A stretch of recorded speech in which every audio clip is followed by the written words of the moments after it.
Hi, everyone. Thank you for joining today's webinar, second webinar today. And this one will talk about understanding the labor market here in Canada, more specifically the GTA.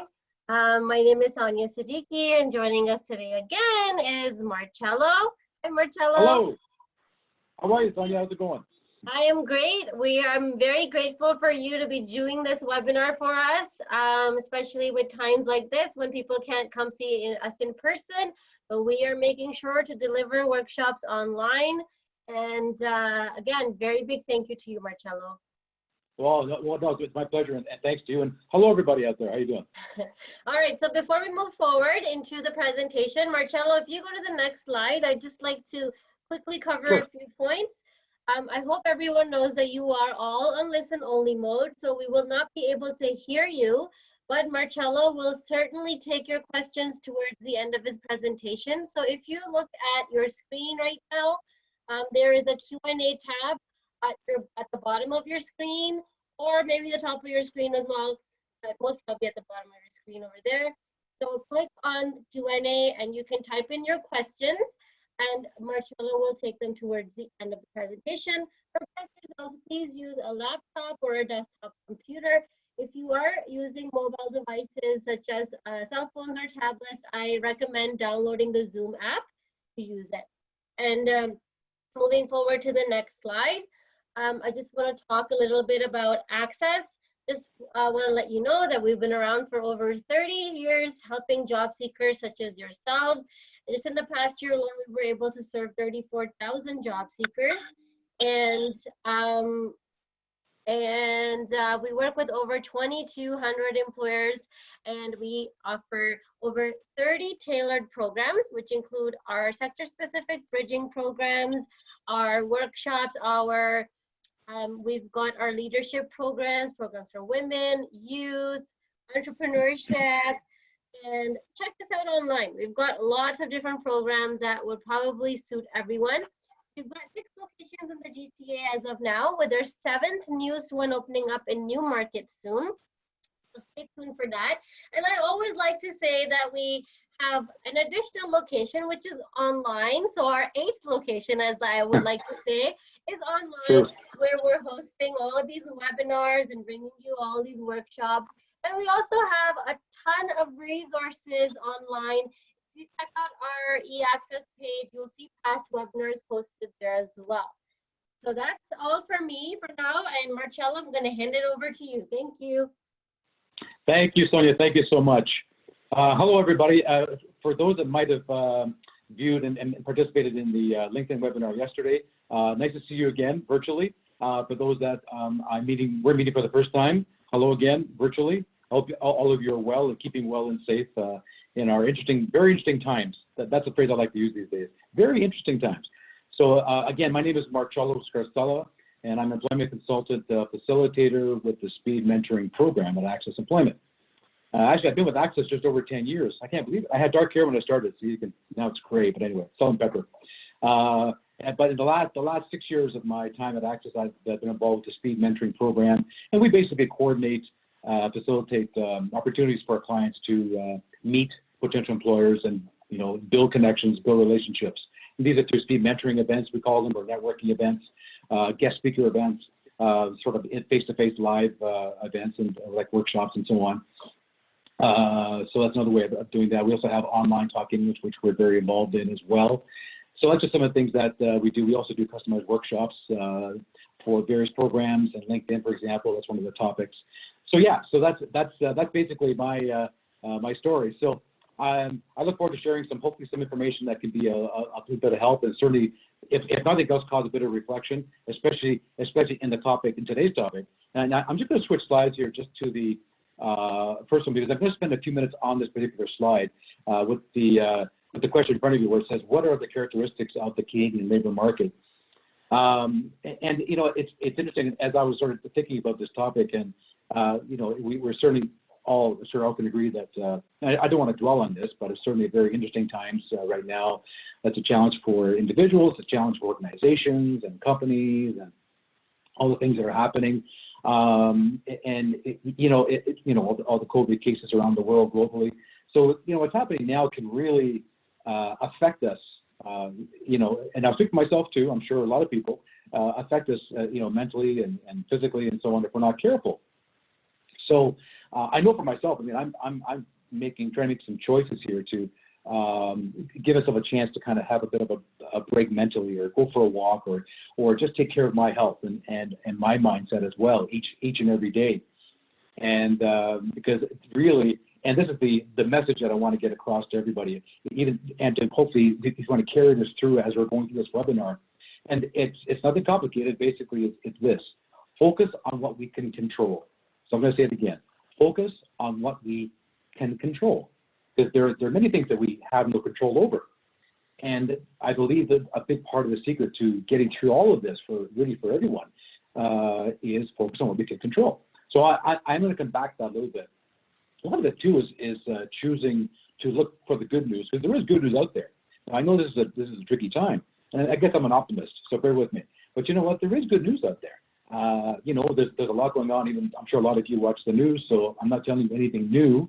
There's a lot of things happening to help stimulate the economy, to help businesses, small businesses, in Ontario specifically, but certainly in Canada, to help stimulate the economy and business in general. So there's a lot of good things happening.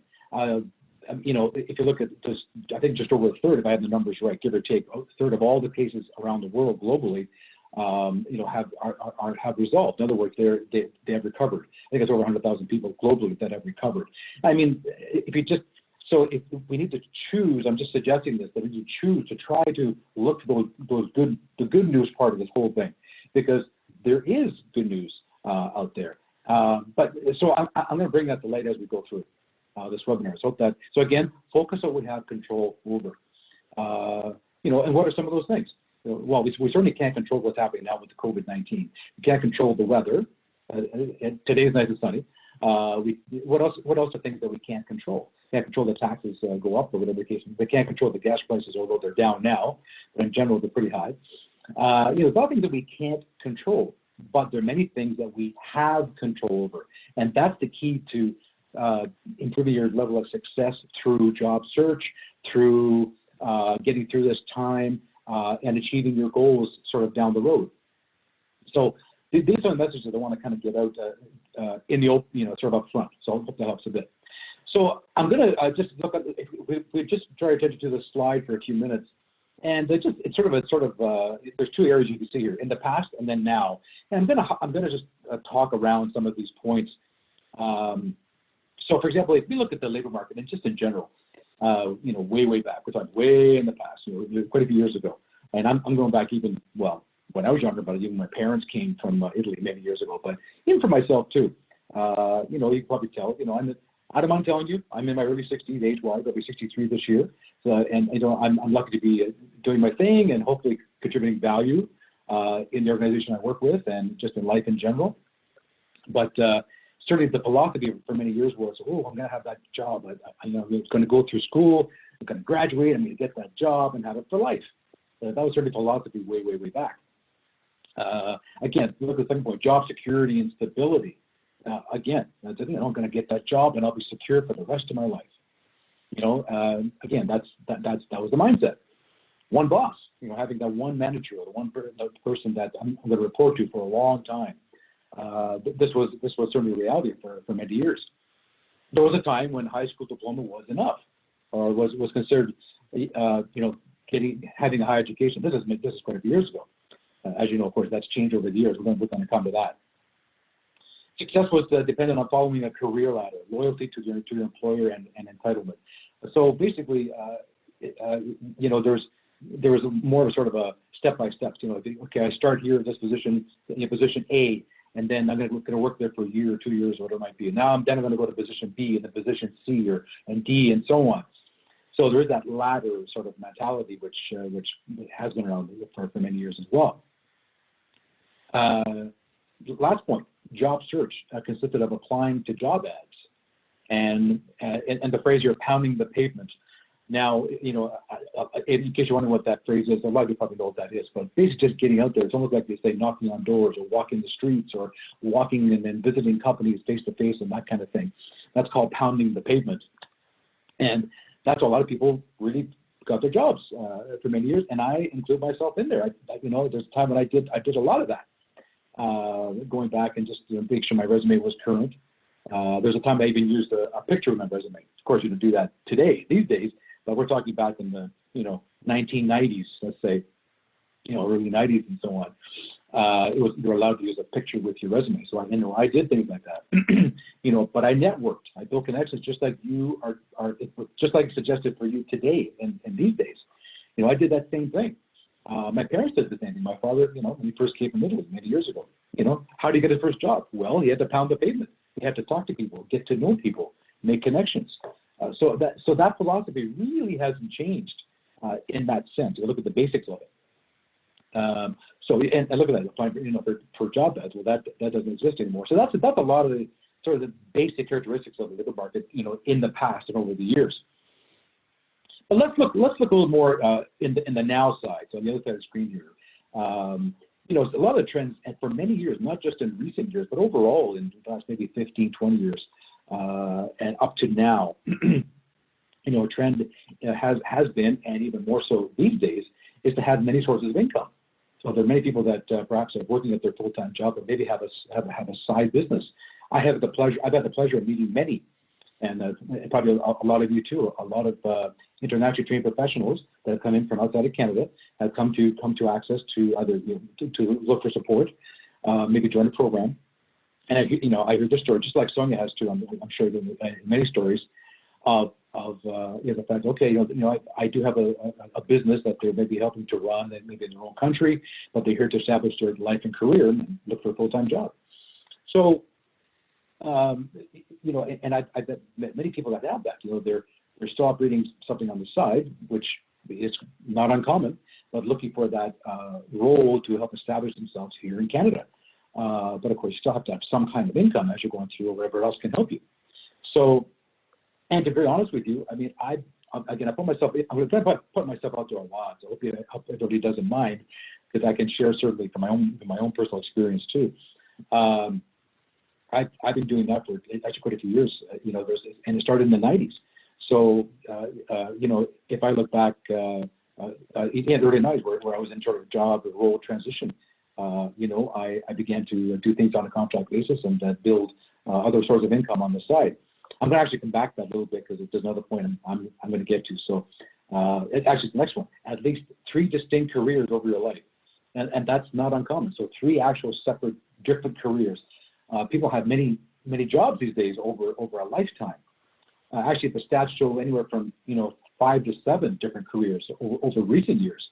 So that number is actually a little bit on the conservative side, because that's just this nature. Things change, trends change.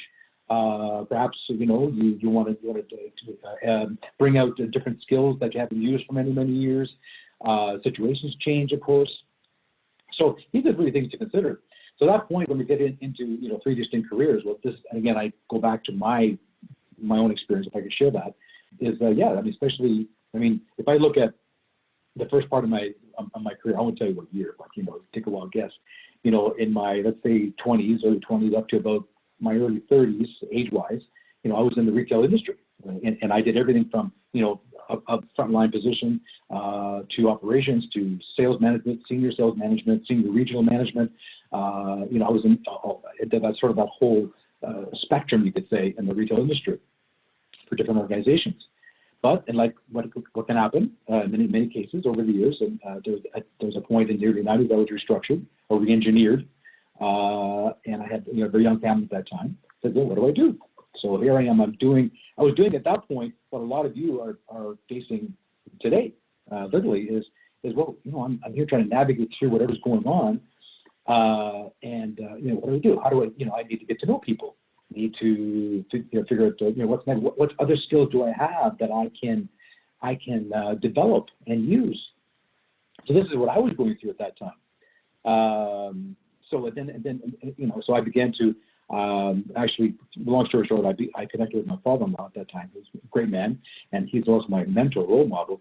And through approaching him, we got talking about training, because he owned a training company at that time.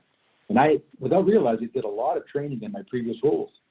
I looked for every opportunity to coordinate training programs, help train the staff, train on standards, motivate them, train about customer service, leadership, all those things. And I collaborate with HR. But I did it because, well, I thought that was, that was important. I just did it, basically. And we got talking about that, and it's like, well, I really enjoyed doing that. So what can I do now? So working with them, and using those skills and what I really enjoyed and passionate about, and you could say it's an area of expertise, because I'm still doing a lot of that training today, many years later. We got going and developed certificate workshops and programs, and began to teach them at Humber College. Good examples. So officially, at 1992, 93, I was a part-time instructor at Humber College, and him and I worked together on these various courses and programs on a part-time basis, sort of on the side. But I was involved with that and did it for about 16 years, believe it or not, over and above everything else I was doing. But I just still need to, find that job. So I did. I got into the staffing services industry. So, in the recruitment company. So I worked for about 3 or 4 of them in the mid-90s and so on, did different roles and so on. And then decided, you know what, I'm going to start my own company. So I did that. It was an education and training company, actually. Entertainment and training company, I won't talk about the entertainment part. That's performance. That's another part of my personality. Maybe sometime we have time, we can talk about that. Performance music, I'm always been involved with that. But it was a training company, and I developed training programs for organizations. Did that for about 6 years. And then I got into the food services industry as a corporate training manager. It was for a franchise. Did that, and then had a bit of a break in between there for health reasons and other reasons, and began to network and figure out what I want to do next. I had all these skills. Okay, how can I help people? And I began to explore the nonprofit sector, and guess what? Long story short, got to know some people, networked, and heard of a role at ACCESS Employment. And that was way back in 2009. And here I am at ACCESS since then. So I want to sort of share that story, because there's a lot of things there that, there's an example of different careers, different roles within my life so far, and having things on the side. So, I taught for many years on the side. I also played music. I did a lot of performance things as well in the music part. So I'm just sharing that with you. Sorry, that was a long story there, but I wanted to share that with you. Hopefully that helps. It just gives you perspective. That again, it's about understanding who you are. What are those skills that you have? And deep down, I know everybody knows them, but many times you don't realize them. Well, maybe I need to explore some of these I haven't explored before. So I'm going to move on here a little bit. So I want to share that. Multiple managers is another thing. In recent years, even obviously up to date, it's very common to have, you're directly reporting to person A, but they have what's called a dotted line report to person B and person C and person D. So in many cases, you do have the direct/indirect managers that you're reporting to. So that's a very common part of our work environment. Certainly, education has become much more important over the years. So that's no surprise to probably a lot of people, a lot of you that are listening to this webinar right now. Again, the level of education that a lot of you have, I'm sure, and a lot of people that I've met over the years from outside of Canada is astounding. The number of degrees and master's degrees and so on, and PhD in a lot of cases, it is incredible. And certainly employers in today's economy, or even in recent years, but even up to now, certainly, especially here in Canada, really value, it's not always about the degrees, although that's very important, don't get me wrong, but it's more about, are you improving yourself? If you feel you want to be better at public speaking, for example, well, what are you doing to improve that? Well, are you joining something called Toastmasters? If you want to check that out, you can Google that, Toastmasters International. It's around for many years. It's helped many people develop their confidence level in public speaking, and actually I went there for quite a few years ago, joined for about 3 years, and I know it helped me a lot, and just with overall public speaking and presenting ideas and so on. I hope that's a bit obvious today. If it's not, but anyway, so that's always encouraged. So bottom line here in Canada, if you're doing something that shows that you are professionally developing yourself, So personal development or continuous improvement, because you're trying to strengthen a skill. The fact that you recognize that says a lot about you, and that tells the employer a lot as well. Success is dependent on valued skills, which is true, and especially, well, these days. So we'll come back more in the present time now. So success is dependent on valued skills. Again, we're talking about skills. Work performance, flexibility, marketability. Companies are changing at such a rapid pace. I remember there was a book that came out a long time ago, Bill Gates. Everybody heard of Bill Gates. And he talked about how things can change at lightning speed, basically. And literally, companies over many years, but especially in today's world, are changing all the time. And of course, and we see a lot of that now recently with the COVID thing. And of course, companies have to respond in different ways. And to show the word resilience, that's a very hot word these days. Resilience, how resilient are organizations. We at ACCESS, as an example, like many companies, we had to make changes very quickly. We had to adjust and provide content online, which hopefully clients like yourselves are finding valuable. That's at least we're still keeping in touch and providing support, as Sonia said earlier. But as a company, we have to make those changes very quickly. That happened literally almost overnight, no exaggeration. So that's part of what companies need to do these days. So that's a very common thing. And the people that work within those organizations have to be able to adjust and to be resilient and show that you're flexible. That's the nature of a lot of our environments these days. And last but not least, the last point on the slide, job search consists of networking. No surprise, right? No surprise. You probably hear this a lot by many people. Maybe some of you might have mentors, people that you know, people that you're working with, maybe at ACCESS. It could be a counselor, a consultant.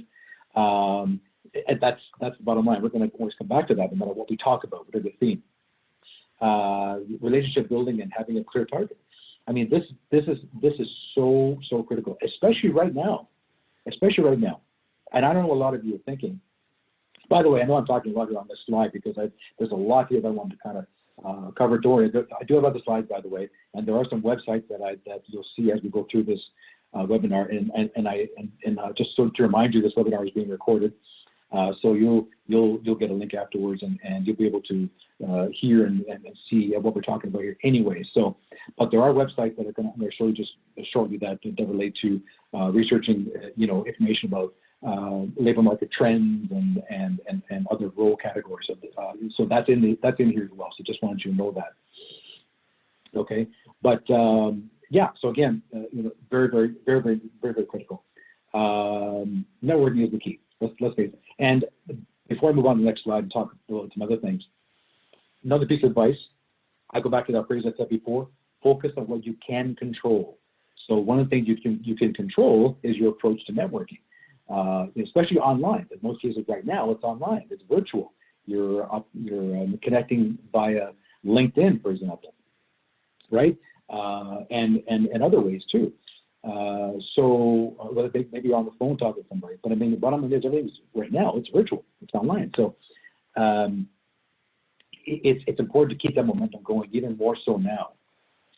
I'm sure a lot of you have listened to various people, like I'm sure like a lot of you, on the news, and of course through my social media feed, because I'm in with Instagram as well. I'm on Twitter.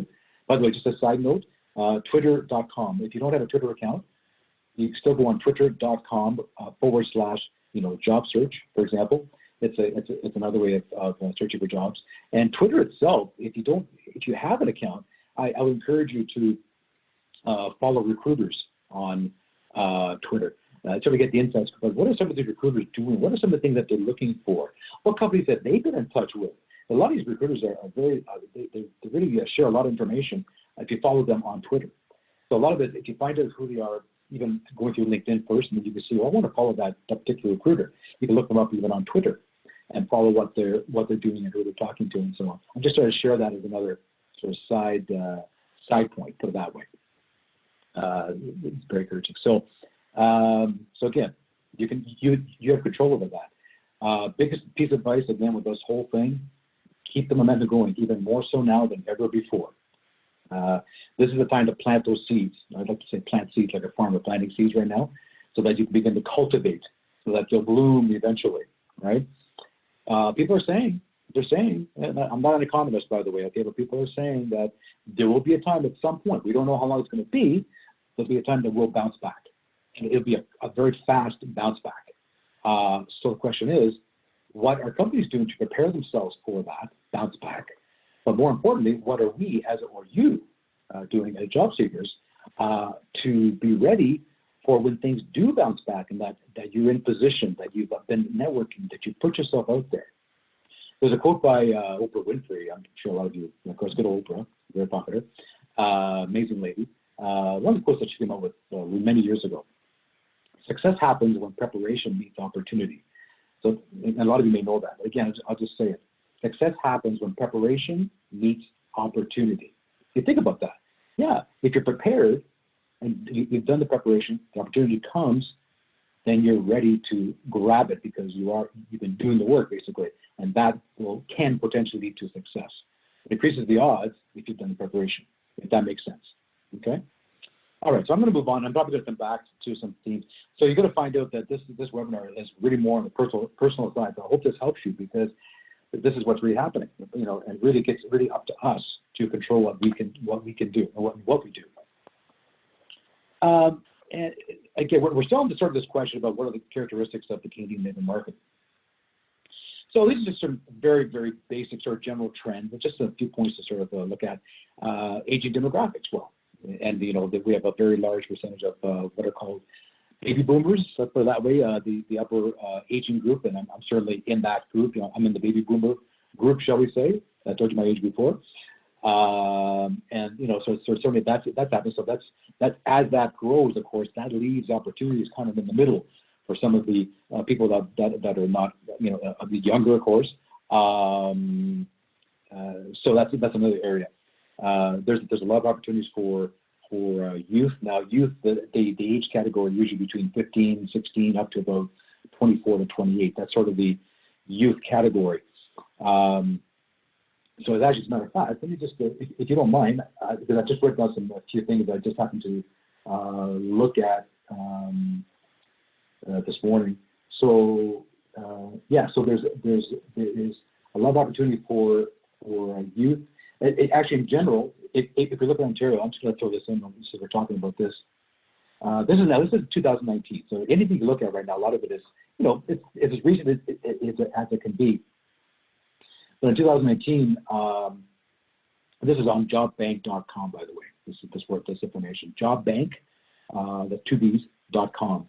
So in 2018 in Ontario, for example, employment grew by about 21,000. So 21,000, that's pretty good. Employment grew by 21,000. 29,000 full-time jobs were created basically in 2019. So there's a lot of that happening for full-time jobs. The unemployment rate decreased by about 5%. Now, I'm not usually a stat person, but I'm just saying these are things that you'll see when you go online too. It's good to be aware of them. Certainly, I'm not saying that not to be aware. At the same time, like I said about COVID or all the things that are going on right now, you want to see the highlights, get a quick idea what's going on? Sure, I encourage that. I do that too. But I also encourage you not to dwell on that and try to focus more on, okay, what are you doing for yourself? What are you doing each day for yourself? And choose to do that. It's about choice. It's a tricky one. It's hard, but it's a power of choice. Unemployment rate for Ontario's youth, 15 to 24, this is this category, decreased to about 11.2%. So it's a little bit higher than that before 2019. So there are more opportunities out there for youth, and as you know, not just, and of course, ACCES is a prime example of that, where we do a lot of programs that support youth, with challenges, barriers, but just youth in general, to provide opportunities, help them network and connect. And there's a lot of programs out there that help the youth. So we have a lot happening in that sort of age category. You have a lot of people that are in their 30s and 40s that have built established businesses, or maybe are part of a family-owned business. That's something else too. There are many. The last thing I looked at, and probably a lot of you have seen this, there's just over a million small businesses in Canada last year in 2019. Small businesses. That's about 1 to 100 people. That's how they categorize a small business. And then there's medium businesses, so from 100 to 500 people, let's say. Those are mid-sized businesses. There's about 25,000 of those roughly in Canada, give or take. Don't quote me in numbers, but that's rough numbers.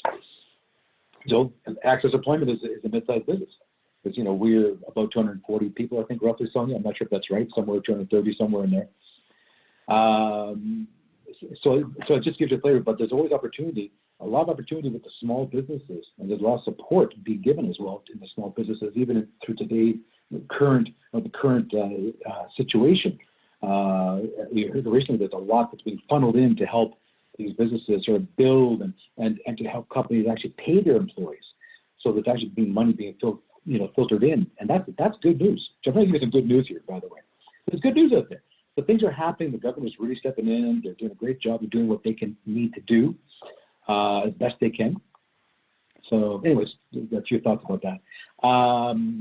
Manufacturing versus services. Services have always been important over the years. I'm sure you probably could agree to that. And you can look up a lot of this on Google too, by the way. Google's amazing. Okay, but this is just to say that, hey, you know what? Is there a lot happening in manufacturing? Yes, there is. There's always growth in manufacturing. Just, the nature of products change, the processes change, the demand is, of course, is growing and changing with the population and so on.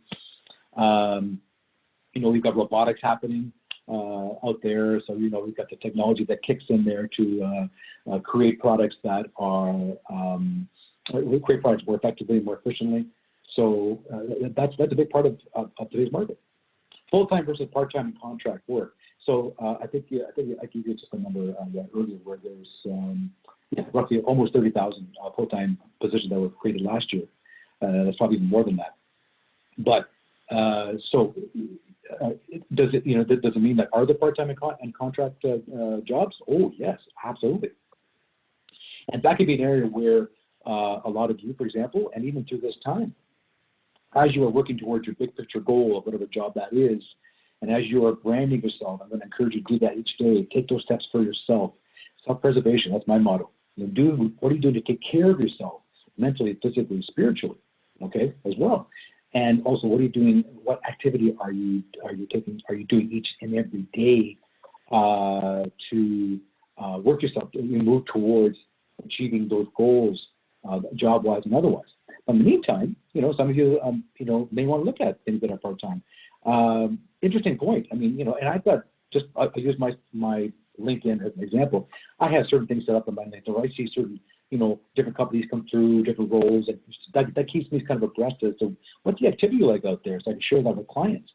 And I'm seeing jobs come through all the time from different organizations. And so many are, quite a few are contract, actually, interestingly enough, and quite a few are part-time, and there are those full-time positions. So what is that really saying? Are companies hiring out there? The economists say some are not, some are. And those that are still have projects that need to be taken care of, still have services that need to be delivered. And maybe those are the ones that are preparing for when things rebound. And that's going to happen at some point. We just don't know when, but we've got to be ready for it, right? So, so the reality is maybe that's an opportunity for a lot of you to explore part-time versus contract work. And there's a lot of opportunities out there. There's a lot of opportunities for home-based work, just working from home. Especially now, there's a lot of companies that are looking for people to do projects from home, online. So why not explore that? That could be an option, at least for now, and down the road, who knows? You can go on Google and just look up, rules of, working from home. There are a lot of companies that need the third service, maybe don't have the manpower on a full-time basis or don't have the payroll, but can afford to hire people on a short contract basis. To do that. So that's something else to. So this is the nature of our market right now. I'm trying to give you kind of the overall picture. I hope this helps a little bit. Please let me know, by the way, if this is helping you. If you want to type a little thing, please let us know. I'm just talking away here, so hopefully some of this helps a bit.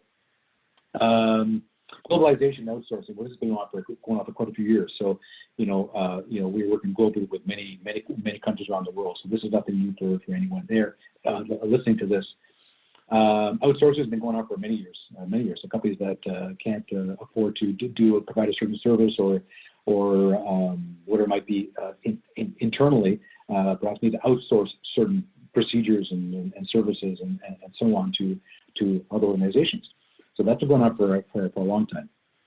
Increasing use of technology. Well, everybody sees that in today's world, certainly. You know, there's artificial intelligence, there's robotics. There's, I mean, it's just rapid. It's so rapid. The changes are happening so rapidly within processes and manufacturing and just in general, with organizations in general too, where new technology has to be incorporated to be able to improve their level of service, to perhaps improve their ability to create and brand products and so on. So this is again, it's ongoing. Are there opportunities there? There are. There's a lot of people that are working in IT. Again, I go back to youth as a good example where there's many programs, not just us as ACCESS. There's a lot of organizations out there helping youth to get into the IT sector. But also we have many people within ACCESS. We have many women and specifically that are take programs that can help get them into the world of technology and IT. We have a cybersecurity program. It's a good example. There you go. And cybersecurity is another area that has a lot of IT related to it as well, where we help our clients as well get into that particular sector. So there's a lot happening in there. So again, it's navigating through that and looking at yourself and saying, what skills do I have that lends to this? What maybe courses should I be taking online? That's something else that people say, by the way. There's a good time to do that. Is take courses online. You know, if you're a premium member on LinkedIn, for example, LinkedIn Learning, great, it's fantastic. There are some wonderful courses on LinkedIn Learning. They're not long. They're maybe 45 minutes to an hour and a half at the most, and the great information. They're well taught, and they get posted onto your LinkedIn profile. So it shows recognition that, hey, you know, you are continuously learning. That's wonderful. Okay. Yeah, we have small business versus large corporations. So yeah, I mean, there's a lot of opportunity in you know, small to medium-sized businesses, even today's what's going on in today's world. So just wanted to share that a little bit. So hope that helps a bit. Here we go. Good. I'm going to spend a few minutes on this slide as well. By the way, as we're going through, I just wanted you to know that, yeah, a lot of what we're going to be talking about is, again, does relate to labor market. I am going to get to a point later in the webinar, and you'll see this, that we're going to talk about a little bit about information interviews as something to work towards when you want to meet with people, of course, not right now, but meet with them virtually. What are some things that you may want to consider? So that's going to be the sort of at the other end of the webinar. Just want to give you sort of a stay tuned, shall we say. Okay, so what are the characteristics of the Canadian labor market? Implications for job searches. So here, so again, and I'll draw attention to the visual as I'm sort of talking here. Self-management of your work, education, and career choices. I mean, really, you know, the culture is such that, and has been for a while, but even more so in today's world, is that really, you know, you can have someone that you directly report to, or dotted line, or indirectly report to, and so on. But really, you are self-managing. You know, of course, they're there for, you know, management, or, you know, or your direct reports are there for support and perhaps guidance and advice and all that stuff. That's a big part of it. But you've got to be able to look for people that can manage themselves. Basically, get in there, learn what needs to be learned, and take it in, and be willing to manage yourself, because you're accountable for what you do. So that's important. Time, effort, and persistence are required to secure employment. Absolutely, I'm sure a lot of you can attest to this, right? I'm sure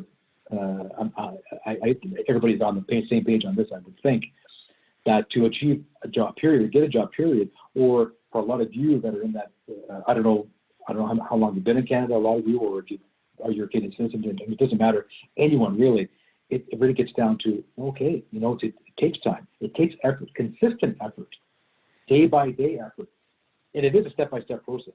I always like to say that when you look at a flight of stairs, you know, you can't just jump the whole flight in one shot unless you're a Spider-Man or Superman. I mean, I know I'm not. I don't know about you. I don't know, Sonia, can you do that? I know I can't. So it really gets down to time, effort, and persistence, and that can be hard, especially right now. But you owe it to yourself to do that. Look at some of the wording here that we have on the visual, and just look at the word in the middle, skill. So everything centers around that. And I referred to this a little bit earlier in the webinar. But Let's look at some of these key words here, basically, because this really summarizes a lot of what we need to consider. These are basically a lot of things that we have control over. As I said at the beginning, focus on what you can control. So, big part, of course, in the middle is recognizing, understanding. Well, first of all, number one, what are your top 5 skills? I tend to do this when I'm doing live workshops. I tend to ask the participants to take about 30 seconds or a minute and just see if they can write down fairly quickly what are their top 5 or your top 10. But let's go with top 5 skills. And by the way, if you'd like to do that for yourself, feel free to do that as we're doing this webinar. If you want to send them through in the chat and just say, well, here's my top 5 skills, just so we just get a sense of how well you know yourself. Let's put it that way. So if you look at here now, I look at training. Well, we need to recognize. Well, here's the skills I have. I have skills in, you might say, public speaking, or maybe it's Excel. Excel is such a valuable tool, more important in today's world too. A lot of it has to do with reporting. Excel is used to create those wonderful reporting tools. It's a good example. It's used to track a lot of key information in many organizations. Still, and maybe you're saying, my level of Excel is, I'm in maybe intermediate, which is pretty good, but I want to get to an advanced level. So how do I do that? Well, if you show that you're taking a course to help you improve your level of Excel from intermediate to advanced, that's a lot about you. Especially that's a big part of what you do, or a big part of what you'd like to be more involved in. So again, it's recognizing that, being aware of that. Again, I mentioned before public speaking. So then you take courses about that help you with that, or Toastmasters International. So again, it's just being aware. It's being aware. It might sound very basic, yet I found over the years that people sometimes don't take the time to really reflect. It's like looking in the mirror. Say, wait a minute, what am I really good at here? Great, important question. What are you good at? What are your top skills? What are you really good at? What's your area of expertise? That's really important, and knowing that. Okay, so again, we get into just things to consider as part of your overall branding, right? So again, these are things that you have control over. Experience. Well, being able to communicate the experience that you've had and what have you accomplished within the experience that you've had. So can you show that you provide value? Can you show that you can generate results or have a positive impact with an organization or a team or an individual? Training. Do you recognize the fact that perhaps, again, we go back to Excel, that you need training to strengthen your skill? Competence. So of course, the more do you feel that you're competent in problem solving? Do you feel like you're competent in that you're effective, that you're efficient, that you are confident in your ability to solve problems creatively, or perhaps create processes that improve productivity, or help companies, save money or reduce costs as they create products, and maybe you'll get a process that works for that. So it's again knowing those parts of you really well, being able to bring them out.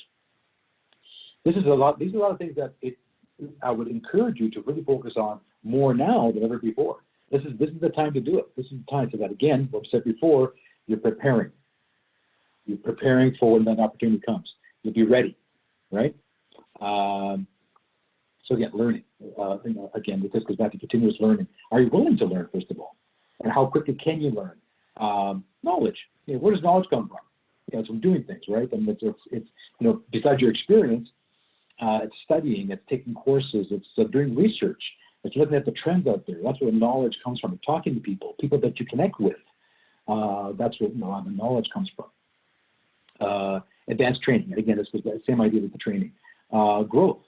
Okay. So growth comes when you're doing something to help yourself. That's the really bottom line.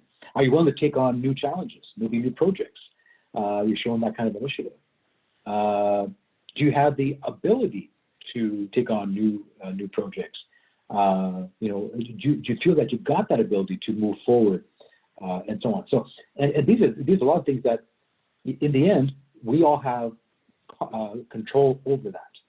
So again, I'm urging you, as we look through, you see that's the message no matter what, right? Focus on what you have control over. And there's a lot of things here. And speaking of, again, I'm going to go back to skills for a moment. I'm just, pardon me, I'm moving a little bit. I'm just grabbing a few things that I had just wrote down. So bear with me. Okay. So and I'm going to, you'll be able to hear this afterwards too in the recorded version. But now I've got some things here that I looked up for 2020, and some things flow into 2021. You can look at this on Google, by the way, as well. There's all kinds of information on Google. But for example, top skills. I'm just going to say this very quickly, and then you can always look this up afterwards on Google. But top skills in industries. Let's say in Toronto or even in Ontario, and you can see this for yourself. But this is really for youth, but it applies even to other groups. Excel is in there, by the way. This is based on research that's been done with the experts. Customer service, leadership, public speaking, teamwork, research, project management. Okay, that's just based on some research. You'll see this too when you look it up on your own. Some of the key sectors where there's movement.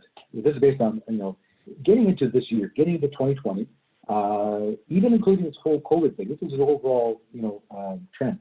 Healthcare, retail. Healthcare is no surprise, right? Retail, okay? Even though you see a lot of things closing up, but that's because of COVID right now. But retail is changing anyway. I mean, it's been changing for the last little while. However, it is still a very viable industry. It just takes it'll take different forms.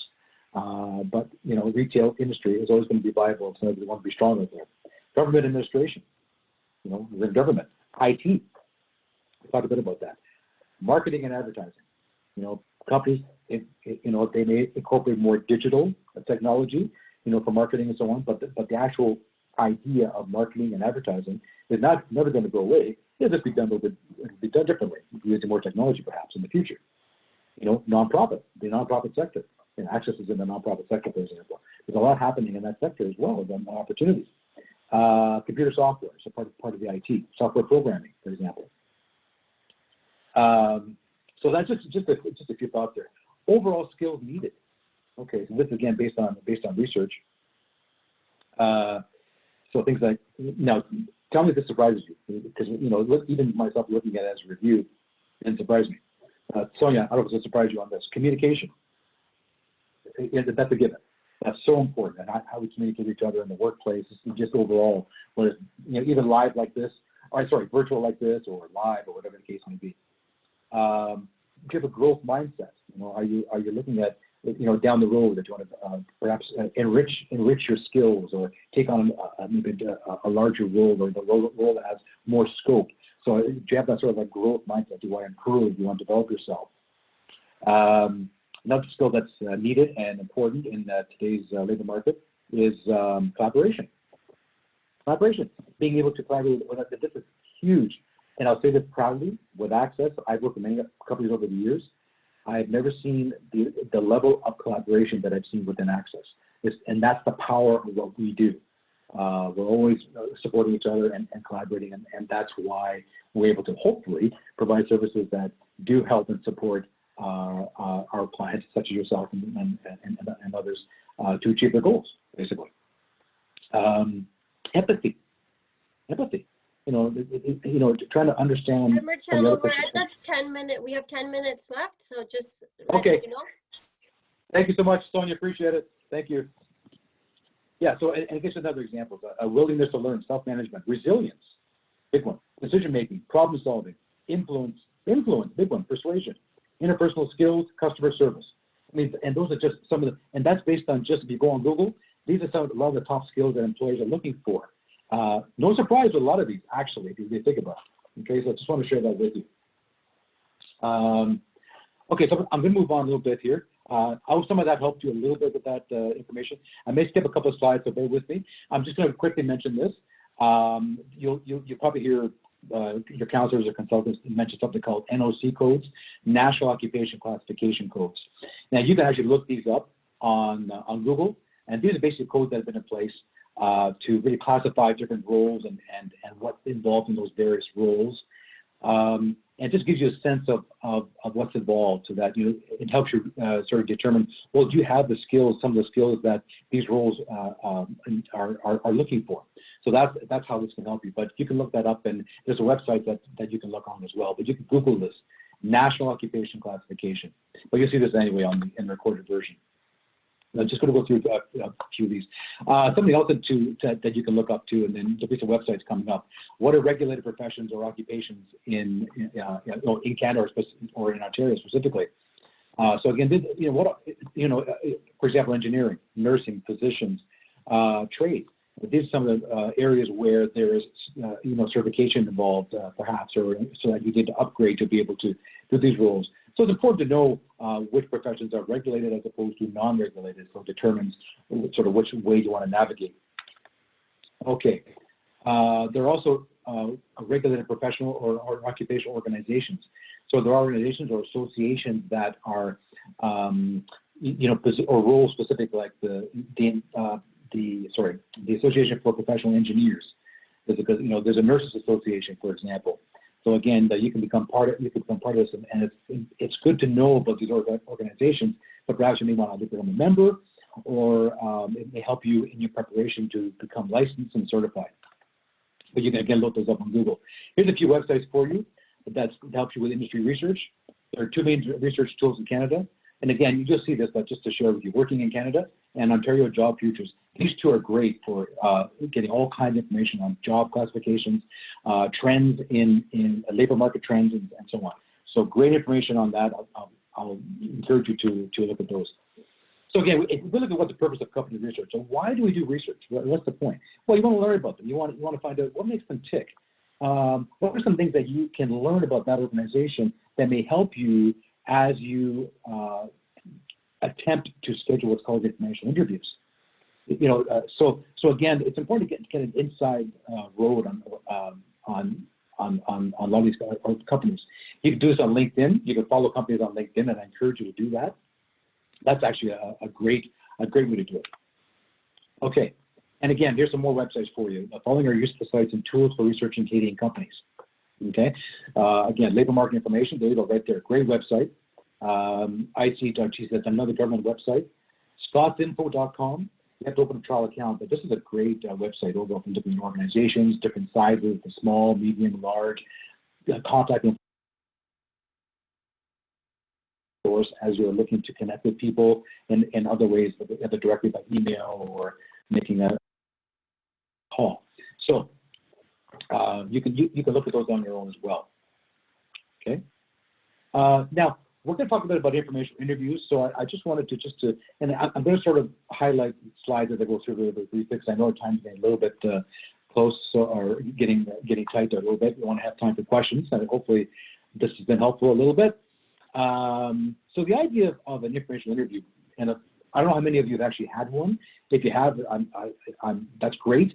If you haven't, I hope that you work towards that. The bottom line is, as you're making connections, for example, right now, especially virtually, on LinkedIn, or it's a way to hopefully schedule a time where you can meet someone either face-to-face or virtually online, whichever way works, or a phone call, whatever the case may be, where you basically, it gives you a chance to learn from experts in various sectors or various industries. Okay, and one way, and even when you're building relationships on LinkedIn, because that's what you want to work towards, is getting that informational interview.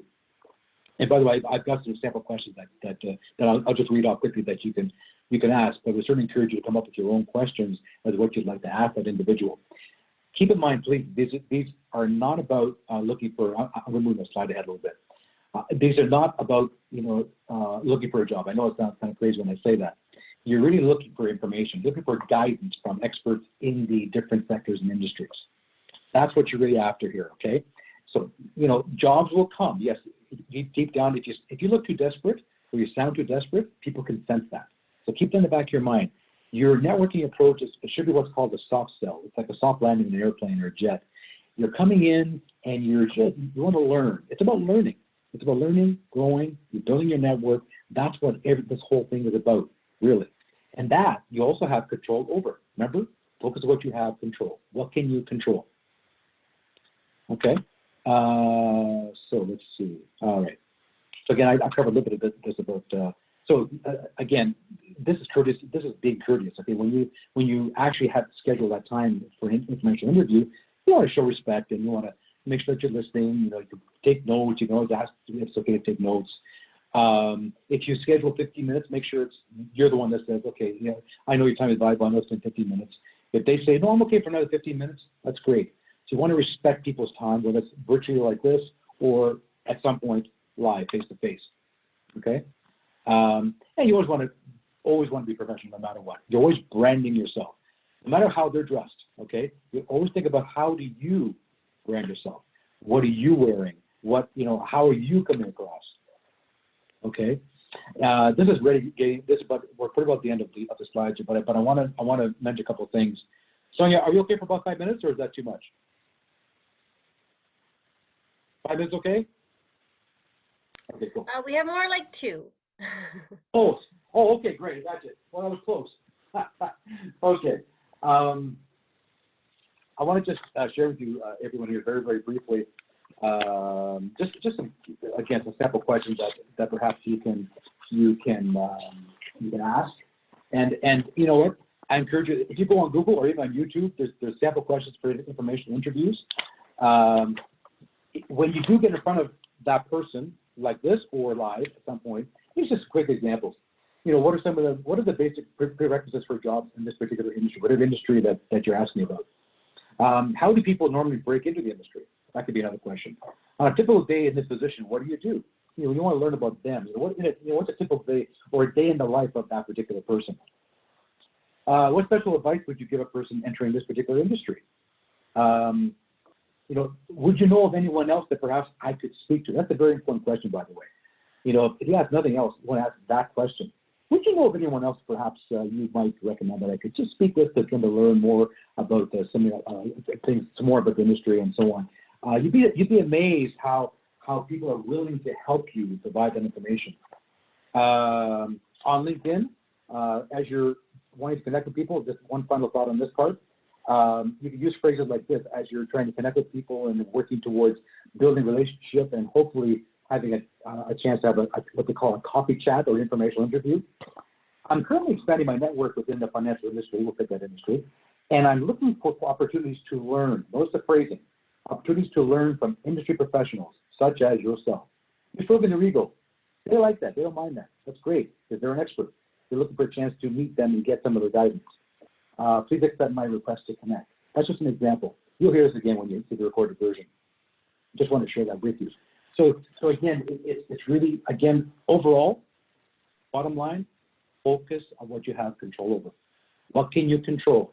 Yourself, your branding, how you approach people, how you connect, how you network, what you do for yourself each and every day.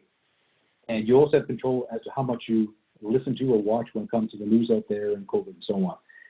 In the meantime, just be safe and be careful. And I think we have time for some questions. Sonia, how are we doing? Thank you, Marcello. If you can move to the next slide, we can leave that on and we can take up some questions. So everyone, you can start typing your questions into the Q&A tab.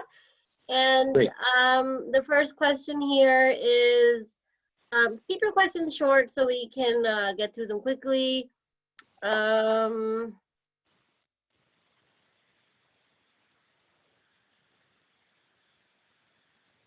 Okay, so as per my perspective, having a clear target and many sources of income are two different things. I may have a target of working in a corporate, but till the time I don't have the opportunity, I may look into other sources of income. How true is this? I'm not sure what your question is, Rahul. Can you please clarify that? Until everyone is typing in questions, please make sure you type it into the Q&A session and not the chat. All right. So, okay, so networking in Canada, should it only be through LinkedIn, or are there other ways to network in Canada? Do we have an hour? I'm only kidding. Great question. Thanks for that, by the way. I mentioned LinkedIn a lot because actually we had a webinar yesterday, first of all, but also that's where most people tend to do a lot of their networking and making connections. But there's so many other ways. If we look at a normal scenario, normal situation, let's pretend COVID right now wasn't happening. Then you've got, besides LinkedIn, that's the online version of making connections. There's something called Meetup. I don't know if anyone's ever heard of that. It's an app you can download on your phone. It's called Meetup. 2 words together, no spaces. And it's a way to select groups that you want to belong to, for example. And these are groups that could be areas of interest, perhaps music, social, maybe sports, learning English, could be the arts. And you can select groups you're going to belong to, so that's another way of networking, getting to know people. That's another example. I certainly encourage to go on Google, again, under normal conditions, and especially this time of year normally, it was different now, but you can still go on there and look for upcoming events in Toronto, upcoming networking events. A normal cycle, Sonia, I'm sure you can test this, you tell me what you think of this, but usually April, May, June, those 3 months in particular are very active with events all over the city. Job fairs, events that you can go to, places you can network, get involved in the community. There's just some quick ways of networking, and people get to know you, and then you'd be amazed if people get very impressed with you. Remember, that's part of what you're doing. They may and can refer you to other roles. We're going to have, I believe, at some point, it's obviously a lot of it virtual job fairs or events that our clients and other people can join in virtually as well. So that's another way of networking. So thank you, Marcello. Does that help? Because of the time, because of the time, we're going to take one more question here. So if they're not able to get a job with their own skill set, can they just get another job, just for the time being, or will this affect them from getting the job that they really want in the future? Okay, my short sort of gut response answer to that, if I can, and Sonia, feel free to jump in on that if you wish. My gut response answer would be, hey, you know what? First of all, right now, if we're looking at the reality of our current situation right now, the bottom line is, if you're able to find something, whether it's a part-time or even something working from home, like as I was saying before, first of all, that's number one, that's experience. And you're bound to be using some of your skills without even realizing it, whatever that job is. So at least I would look at it this way: it's experience, you're doing it, you're trying to keep active, you're learning something about that particular organization, whether it's online or from home or whatever it might be, which is going to still help you as you are still going through your job search journey and finding that role that you want to get to. That's the best way I could say it. All right, thank you, Marcello. Unfortunately, that's all the time we have for questions. If you are interested in seeing more webinars, please go on our website, go to accessemployment.ca online event series, and we have a whole series of webinars coming up in April as well.